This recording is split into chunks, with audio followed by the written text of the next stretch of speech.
ओम शांति। आज बाबा के अव्यक्त बाप दादा के 31 जनवरी 2021 के महावाक्य हैं।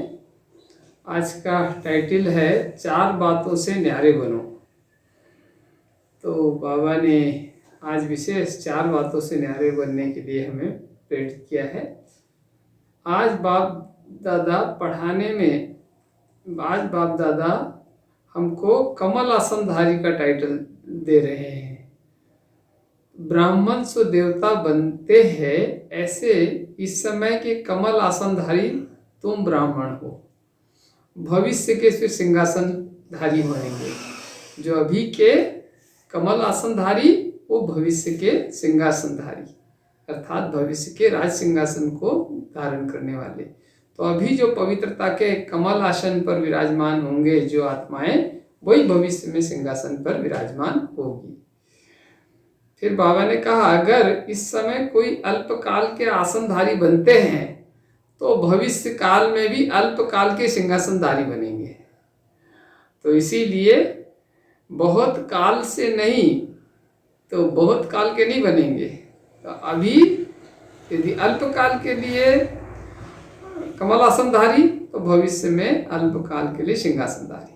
तो इसीलिए हमारी अवस्था पवित्रता की कमल आसनधारी अवस्था होनी चाहिए, तभी हम भविष्य के स्थायी सिंहासन के अधिकारी बनेंगे।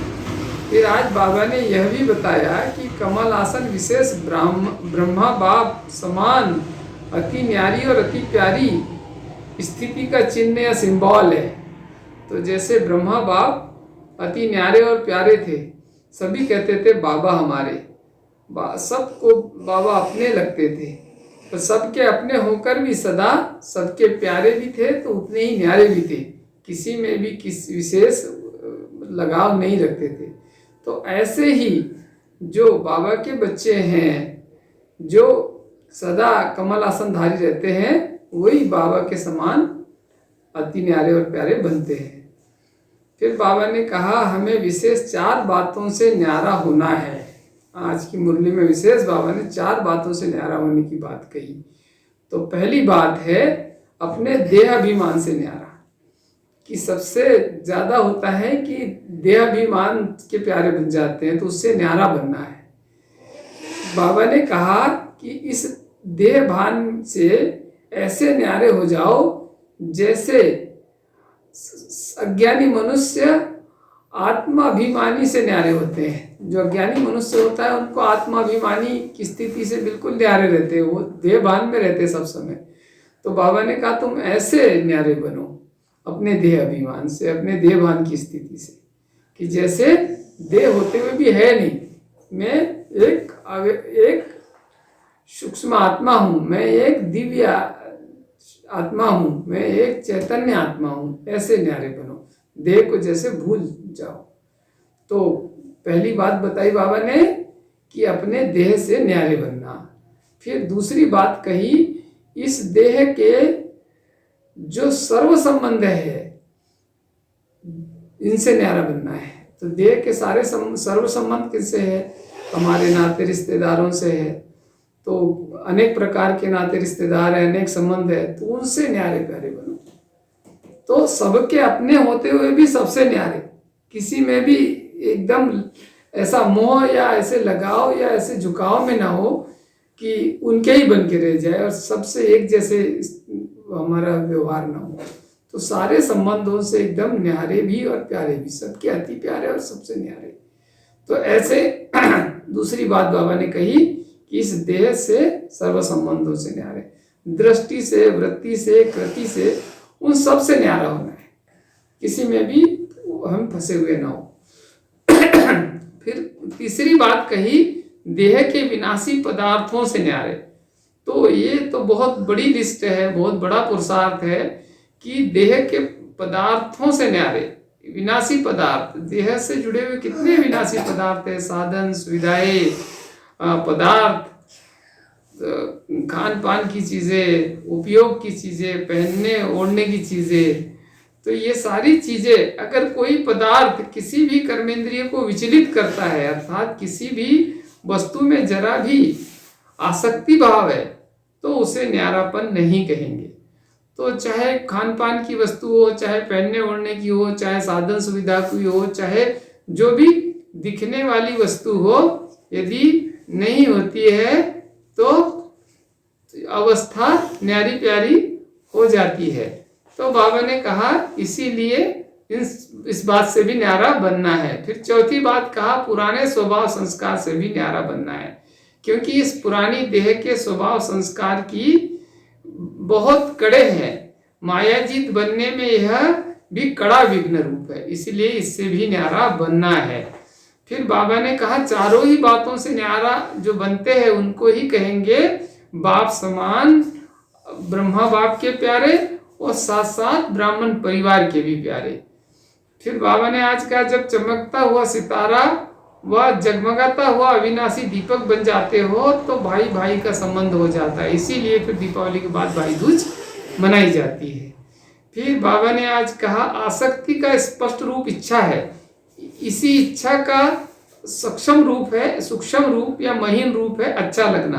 कोई मुझे अच्छा लगता है, ये अच्छा लगता है, ये पदार्थ अच्छा लगता है, ये व्यक्ति अच्छा लगता है, तो यही अच्छा लगना ही फिर एक प्रबल इच्छा का रूप बन जाता है और वो माया का रायल रूप बन जाता है। तो चेक करो कि यह पदार्थ अथवा अल्पकाल के सुख के साधन आकर्षित तो नहीं करते हैं। यदि ये भी एक अपने मतलब एक रायल माया है, ये भी एक रायल आसक्ति है, तो इससे भी हमको बचना है। फिर बाबा ने खाना पीना पहनना चलना रहना और संपर्क में आना, इन सब की चेकिंग करो, कहीं महीन रूप में भी विघ्न रूप तो नहीं बनती है। ये सारी चीजें भी तो विघ्न रूप नहीं बनती है कि मुझे यही खाना चाहिए, मुझे यही पहनना है, मुझे यही ऐसे ही चलना है, मुझे इन्हीं के संपर्क में रहना है, तो ये भी विघ्न बन जाता है फिर ज्ञानी जीवन में, तो इनसे भी बच के रहना है। फिर बाबा ने कहा सिद्धि स्वरूप ही ज्ञान में हो तो कोई भी परेशानी नहीं कर सकता है। यदि सिद्धि स्वरूप की शान में रहते हैं तो कोई परेशान नहीं कर सकता है। जब हठयोगियों के सामने शेर बिल्ली हो जाता है, सांप खिलौना बन जाता है, तब आप सहज राजयोगियों के सामने कुछ असंभव नहीं है। तो इसीलिए ऐसा बनो। अपने को सत्य सिद्ध करना भी पुराने संस्कार के वशीभूत होना है की निशानी है। तो जिद्द से सिद्ध करना यह भी एक कमी है, क्योंकि जिद्द से सत्य को कभी सिद्ध नहीं किया जा सकता है। सत्य तो स्वयं सिद्ध होता है, थोड़ा धैर्य रखने की आवश्यकता होती है। तो सदा धैर्य रखते हैं तो सत्य अपने आप सिद्ध हो जाता है। फिर बाबा ने आज कहा फॉलो फादर, ब्रह्मा बाप समान न्यारे प्यारे बनो। हर एक ब्राह्मण कहता है मेरा ब्रह्मा बाबा, तो ऐसे बाबा न्यारे थे, सबको लगता था मेरा बाबा मेरा बाबा। तो जब भी कोई समस्या आए तो मधुबन पहुंच जाना है, मधुबन निवासी बनने से समस्या या विघ्न खत्म हो जाएंगे। फिर सेवा का मेवा विनाशी है बाबा ने कहा। फिर बाबा ने कहा सेवाधारी अर्थात सदा बाप समान निमित्त बनने वाले, सदा निर्माण रहने वाले, सफलता मूर्त आत्मा, नम्रता भाव से सफलता सहज हो जाती है। तो सदा नम्रचित निर्माण भाव और निमित्त समझ करके ही सेवा कार्य करना है। फिर बाबा ने कहा सदा चेक करो, फिर चेंज भी करो। ऐसे नहीं कि चेक किया तो फिर तो भारी बोझ हो जाएगा, कठिन लगने लगेगा, तो चेक करना और चेंज करना भी है। सभी सदा श्रेष्ठ विजयी आत्मा हो, बाबा ने आज कहा। फिर बाबा ने कहा बिन कर वन में आने का चांस है, तीव्र पुरुषार्थ करो तो भले लास्ट में आए तो भी फास्ट बन जाएंगे। फिर बाबा ने आज वरदान में कहा समझदार बन, 3 प्रकार की सेवा साथ साथ करने वाले सफलता मूर्त भव। तो वर्तमान समय के प्रमाण मनसा वाचा कर्मणा, तीनों प्रकार की सेवा साथ साथ चाहिए। वाणी और कर्म के साथ मनसा शुभ संकल्प तो श्रेष्ठ वृत्ति द्वारा भी सेवा करते रहो तो फल फलीभूत हो जाएंगे। क्योंकि वाणी में शक्ति तब आती है जब मनसा शक्तिशाली होती है, नहीं तो बोलने वाले पंडित समान हो जाते हैं, जैसे रट्टू तोते के माफिक पढ़कर जैसे रिपीट कर रहे। ज्ञानी अर्थात समझदार, तीनों प्रकार की सेवा साथ साथ करने वाले, सफलता का, इसी से फिर सफलता का वरदान प्राप्त होता है। तो मनसा वाचा कर्मणा, तीनों सेवा एक साथ करने वाले, तो अकेले वाणी भर से नहीं बल्कि मनसा से भी और कर्मों के द्वारा भी। फिर स्लोगन में आज बाबा ने कहा अपने बोल कर्म और दृष्टि से शांति शक्ति और खुशी का अनुभव कराना ही महान आत्माओं की महानता है। तो अपने बोल, कर्म और दृष्टि से, चाहे बोल हो, चाहे कर्म हो, चाहे दृष्टि हो, तीनों से ही शांति, शक्ति और खुशी का अनुभव कराना है दूसरों को, तभी महान आत्मा कहलाएंगे और यही महानता होगी। अच्छा, ओम शांति।